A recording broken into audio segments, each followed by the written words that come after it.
We're going to put into practice what we've learned so far. And in this one video, we're going to retouch this project. So I'm going to start off like we did before.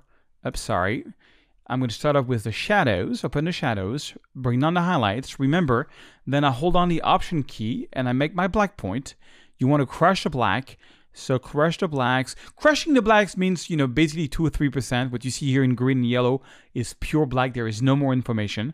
You want some of that in your photo. Not too much. Not like this. Not like this. Like this. I find that's what works the best. Same thing with the white. But the white point, I always go at the threshold. So you don't want this, you want this. Like just really before it's, because this is pure white. If you print this, it just basically there's no ink. It's just paper. So you don't want that. So that's good. Now the white balance is completely off on this one. Remember, once we've done the basic exposure, we can add a bit of contrast for now. I don't want to change the exposure. I think the exposure, I really nailed it, but the colors are weird. So again, this is as shot. I can go to auto. Why not? I can go to daylight. Still very green. I can go to cloudy. I think I had a filter on this one. No, it's not I had a filter. I was shooting through a window that had some green tint into it. And I really love the composition, the Eiffel Tower and rooftop. I think this is so Paris. Shade is not bad.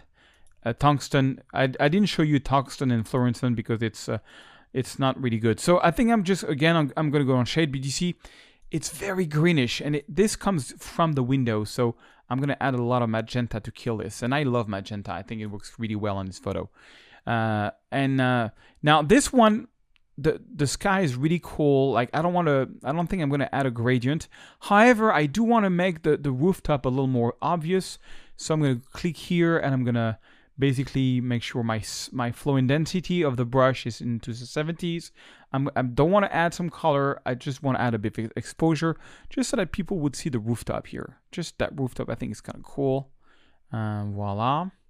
Okay, and remember I talked about using texture and clarity locally. Well, we can do that. We can completely do that. By clicking here, I'm doing a second brush. Okay, so that's the first brush, and now I'm going to do a second brush. And on this one, I'm going to add just a bit of texture and clarity.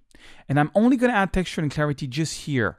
I don't want to add texture and clarity on the clouds, because clouds looks really weird. I can show you, like if I add clarity here, and let me overdo it because I see a lot of people do that. They add a lot of clarity and texture to their clouds. Okay, let me put the flow intensity a little more, just so I'm going to overdo it. Basically, okay, here it is. Yeah. What it does, it gives a lot of sharpness to the clouds, and I think it looks completely fake. Especially here, you can see it creates like a halo between the sky and this, so I really don't like it. So I'm going to erase this. No, you want to go gentle, okay? Gentle means a little bit of texture, a little bit of clarity just here in the foreground element, and that's about it, okay? And then you can see here, I still have a bit of a halo effect. If you have that, you can click here on plus, and you can go the opposite. You go minus texture and minus clarity, and I'm just going to paint here around the Eiffel Tower and this to sort of erase the halo. Well, I guess the halo is coming from this brush, because you see, I think I made it brighter here. So you can click here, and what you can do is you select the first brush. You see, this is my second brush. I can see where I brush. This is my third brush, okay? And on my first brush, I can go here and hold on the Option key, and you see it becomes a minus. And I can take out this, basically this exposure that I added here, because it makes a weird halo. And voila, it's much more natural. The before, after, what a change. What a change. And I think on this one also, I'm going to crop it, and I'm going to go 16:9 right away, because I'm in love with 16:9, and I think it's I think these clouds are not so interesting. You see, this is kind of boring. This is really interesting. Look at this roof and everything. So, and it's gonna make the Eiffel Tower so much more closer to us. Sometimes what I do also, and this is a very noisy photo because it was shot through glass, and some might caught a lot of noise. I still think it's got a little bit of a halo going on here. So what I do sometimes, I just do I add an overall minus clarity. It just makes the photo more natural. And let's jump into the photo and see how grainy it is. You can see there's a lot of noise on this photo. There's a lot of noise there. So let's go to details and let's take out some of the noise. So I'm going to go 20, maybe even 25 on the noise reduction. Then I'm going to go, remember, 75. So Sharpening and noise reduction about 100.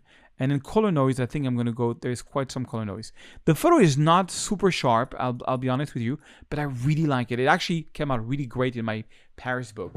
And again, this is the before and this is the after. It's one of these compositions that I really kind of like. I think the only thing we can try is maybe just add a bit of more color in the sky. So click here, make a big circle there, and just be gentle. So I'm going to double click here. Actually, what I could have done is click reset and then drag here. And then just add maybe a little bit of magenta and a bit of yellow and a bit of saturation here in the sky. Way too much. So come on. Let's go back. Yeah, you got to be more gentle than that. Just a little tad, just to make that sky pop a little more, And voila. So if you press F, we can see the photo in full screen mode. So that was another example of how you can use Lightroom 3C to retouch your photo. I hope this inspires you.